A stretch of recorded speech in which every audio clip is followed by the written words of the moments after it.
Luis Alberto Rusián, presidente de la Junta Directiva de CABECOL, la Cámara Venezolana Colombiana de Integración, porque se trata de converger, de reunirse otra vez después de este espacio de 7 años, Luis Alberto, donde todo estuvo suspendido y creció de una manera significativa y notable la economía informal. No, hay muchos elementos. Ya ha cumplido el primer mes de esa reapertura comercial. ¿Cuál es el balance que desde CABECOL ustedes realizan? Bueno, gracias por la Y oportunidad. bienvenido. Gracias por invitarnos siempre a poder compartir con la audiencia de ustedes. Bueno, para nosotros ha sido un balance positivo.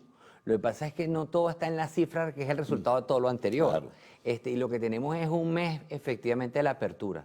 Pero si tomamos en cuenta que durante ese mes, primero se superó una falla del sistema del Sidunea venezolano, que es el sistema que manejan las aduanas, donde por un momento estuvo inactivo el acuerdo de alcance parcial entre Venezuela y Colombia, el que regula la relación desde el 2011, 2012, y después se retomó, hubo que corregirlo.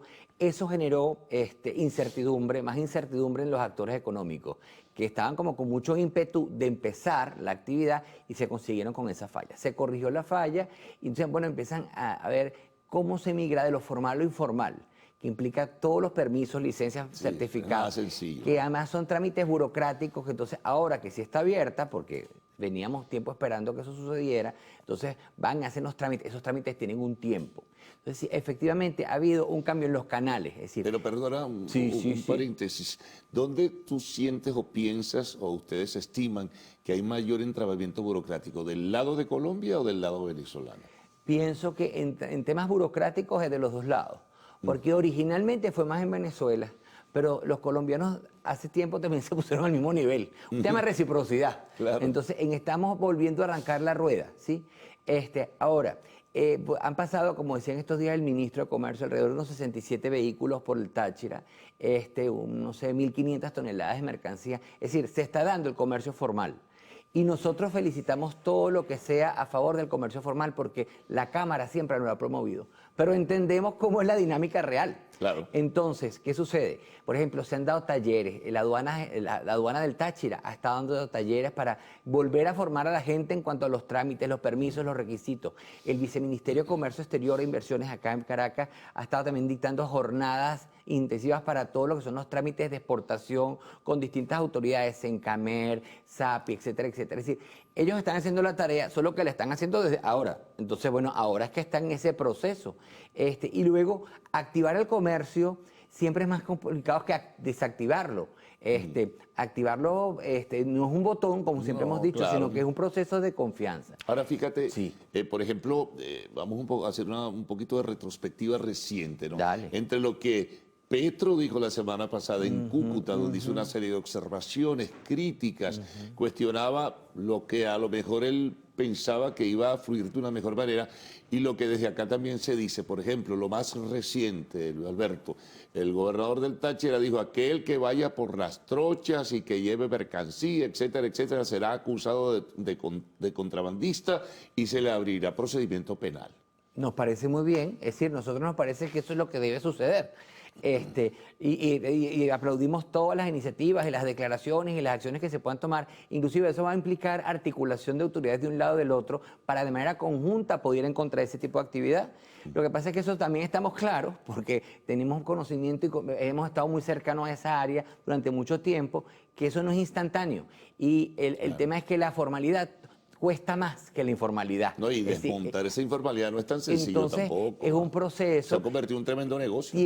Es más, escuchaba yo a algunos comerciantes en Cúcuta que sí le ha caído a la actividad económica, es decir, a un 30%. Es decir, hay quienes vendían en Cúcuta a actores que llevaban y traían por otros canales, ¿verdad?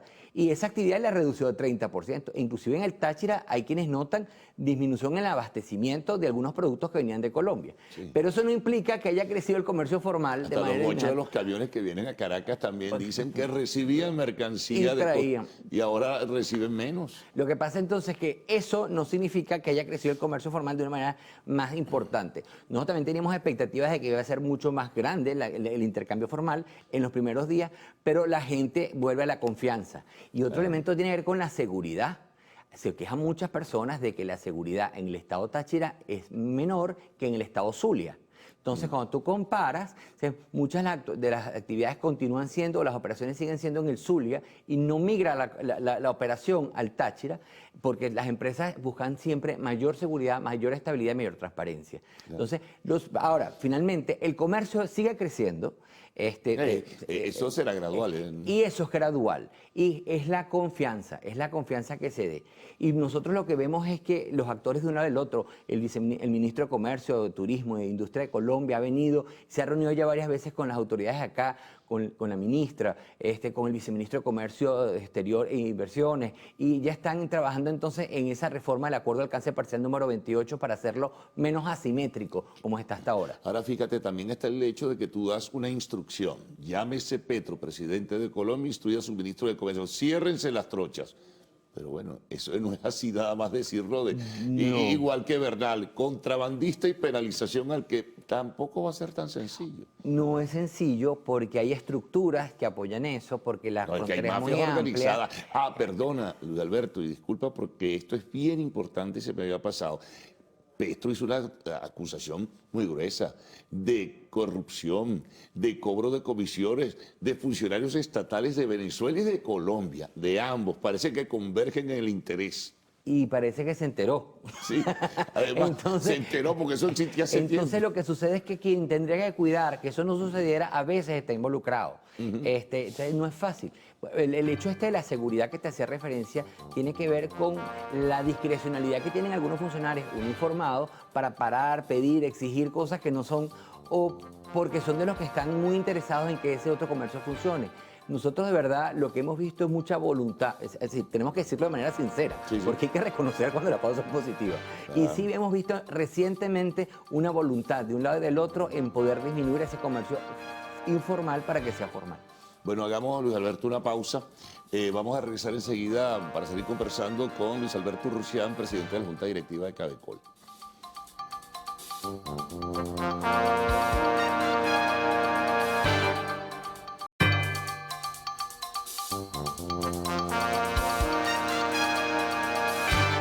Bien, seguimos conversando con Luis Alberto Urrusián, presidente de la Junta Directiva de Cabecol. Hay un hecho importante que quería plantearte, Luis Alberto, es que en Colombia se desató con la llegada de Petro y se ha registrado una devaluación significativa, apreciable. La nuestra va a paso de Porrocoy, pero sigue depreciándose el bolívar. Ambas situaciones, ¿cómo pueden perjudicar o pueden dar ventaja a cada una de las partes?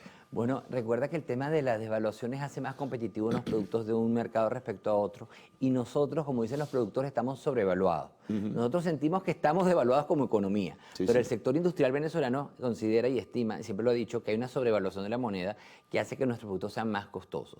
Esos son elementos que juegan en contra de las exportaciones de Venezuela a Colombia y a otros destinos. Pero bueno, es un tema de los acomodos. Por eso es que es muy importante que las autoridades de un lado y del otro estén conversando. Tenía mucho tiempo que no lo hacían, porque los esquemas de integración y el tema del acercamiento no es nada más un arancel, no es nada más el permiso en una aduana, sino que tiene que ver con el funcionamiento de los mercados, y en este caso son mercados contiguos. En ese sentido, mira, inclusive cuando estábamos en la comunidad andina, que había una cantidad de normas que implicaba ponerse de acuerdo a los bancos centrales, que los temas de la inflación, que el tema migratorio, e inclusive en ese momento cuando teníamos un funcionamiento bastante parecido, se presentaban situaciones donde un país era más competitivo que el otro. En esa época éramos nosotros, por cierto, después le tocó ser a Colombia, entonces había más exportaciones de Venezuela para Colombia y después vinieron más exportaciones de Colombia hacia Venezuela. El tema, por ejemplo, de los pagos, cómo se hace. El sistema de competitividad de un país se pone en contacto con el sistema de competitividad del otro, y ahí eso generan distorsiones y generan contrabando. Ahora, esta situación paradójica, una moneda venezolana, a pesar de que está depreciándose versus el dólar, pero que está sobrevaluada porque la tasa debe ser mucho mayor, con una moneda, el peso colombiano, que va devaluándose, pero a una celeridad significativa.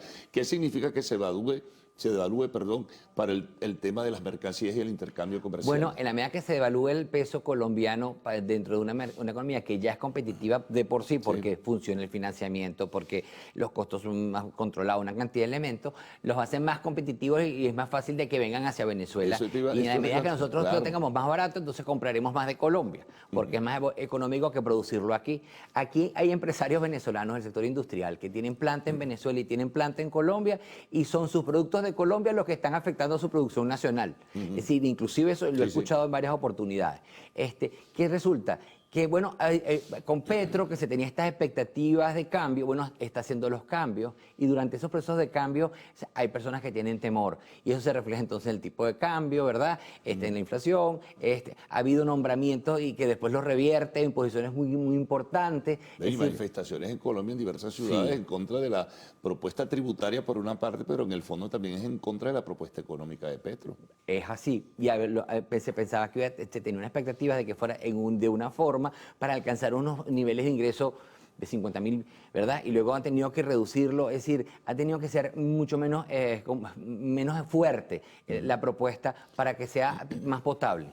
Ahora, otro elemento que surgía cuando hace 7 años se suspendió el vínculo diplomático y comercial, hubo un reacomodo. Y los que vendían en el pasado muchos productos a Venezuela, pues buscaron otros mercados. Ahora, ¿cómo recuperar de alguna forma? Igual que en Venezuela ocurrió lo mismo. Ahora, ¿cómo recuperar a esa gente que tenía y formaba parte de ese intercambio comercial de Venezuela? Si se fueron, no sé, hacia el Ecuador, hacia Perú, hacia Panamá, hacia otros sitios. Bueno, eso es progresivo, porque eso es un proceso vivo. Lo que sí hemos visto, y estamos bastante contentos con eso, es que muchas instancias gremiales, empresariales, de un lado y del otro, se han acercado. Yo creo que eso ha sido lo más coherente. Y más allá de Cabecol y nuestra Cámara homóloga en Bogotá, la Cámara Colombo-Venezolana, nos hemos dado cuenta que Fedecámaras con FENALCO, la Asociación de Automercados de Venezuela con FENALCO, es decir, están manifestando su interés en promover el intercambio entre los dos países.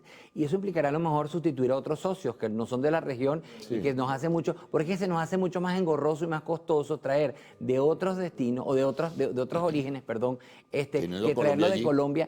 Además que el comercio internacional, como sabemos, es complicado después de la pandemia, con el tema de Rusia y Ucrania, el tema de los fletes, es decir, eso sigue estando allí y es importante. Se plantea que puede haber una recesión a nivel mundial por la complicación. Entonces es importante tener un socio complementario y cercano que todo lo que tú requieras o lo que tú no puedas tener tú mismo, lo puedas conseguir en el vecino. Ahora, ¿ustedes tienen, Luis Alberto, alguna proyección de cómo irá en forma paulatina y sostenida recuperándose pues ese intercambio comercial? ¿Tienen alguna proyección, por ejemplo, de cifras? Sí, bueno, lo que hemos planteado es que podríamos estar en el orden de los $800 millones de final de año hasta 1.000, 1.200, dependiendo de la información. Yo creo que a lo mejor los 800 millones sí es factible, porque para julio estábamos ya en $400 millones de intercambio binacional. Y sigue creciendo de manera intermensual. Es decir, si tú comparas este julio respecto al año anterior, estamos en 123 millones, es un 103% de incremento del comercio binacional, donde hay 123% más de importaciones. Porque lo otro importante que hay que destacar es que ese intercambio binacional hasta ahora, en los términos que se da por las complejidades de un país y del otro, es que está muy vinculado a la demanda venezolana, a lo que nosotros estamos en capacidad de comprar. Y si sustituimos a otros orígenes... Que no es tanto como antes, pues hay una economía deprimida No, aquí. mucho menos, por supuesto. Y eso tiene que estar claro también los colombianos y se lo hemos manifestado. Claro. O sea, es que Colombia también la está pasando difícil. Uno lo que pasa es que siempre ve el jardín del lado como más verde que el propio, pero la industria colombiana no le está yendo tan bien. Ha hecho acuerdos con muchos países donde ellos no son tan competitivos y reciben más importación que lo que exportan. Sí, tienen acuerdos de libre comercio, pero de todas formas... No les ha sido, no cubierto la expectativa, es decir, no ha sido como ellos pensaban. Entonces, bueno, estamos en un reacomodo. Sí pensamos que, bueno, se ha hecho un esfuerzo para el restablecimiento de relaciones diplomáticas, se está volviendo a hablar los consulados, restablecimiento de los cónsules, que es muy importante para la actividad del ciudadano y la atención al ciudadano. El acuerdo de transporte de carga que está en el Congreso colombiano. El transporte de carga, ahí hay un acuerdo que se firmó y está aprobado por Venezuela y falta la aprobación por Colombia. Se ha hablado inclusive de un posible acuerdo de promoción y protección de inversiones. Es decir, han sido muy receptivos y empáticos respecto a lo que desde el sector empresarial en esta oportunidad estamos diciendo, y estamos tratando de que el acuerdo que nos rige la relación sea más simétrico. Muy bien, ya reanudaremos un contacto, Luis Alberto, en próxima oportunidad. Gracias por toda la información que nos diste luego de transcurrir este primer mes de la reapertura comercial. Tomamos una pausa, regreso a Arte y Espectáculos en lo Actual.